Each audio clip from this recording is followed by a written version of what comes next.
If I could summarize into just one word the entire essence of all peak performance programs, self-help programs, personal development programs, that word would be belief. And it's an important word because it actually runs what you do. We were all pre-programmed in the past to certain belief systems, some of which could be true and many of which are not true. But if we believe something to be true, we act on it as if true, even if it's not true, and therefore we never get the results we want.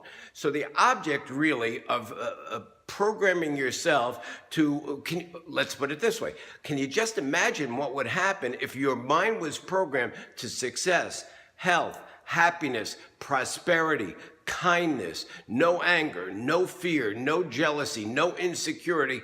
What results would you have in your life? And so your belief is your master and you are the slaves. And the good thing about this is that we can learn to reprogram our minds by ourselves to the way that we want it to be, not who others want it to be. Remember, other people don't really love when you start to succeed because you raise your head above the crowd. They want to tell you, be safe, don't be sorry, calm it down, stay where you are, don't bite off more than you can chew, save for a rainy day, all limiting thoughts. My job is to help you, and to help you to do it, I'm going to say do whatever it takes to take old, outdated, old-fashioned belief systems and modernize them to things that are positive. It's called building your self-image.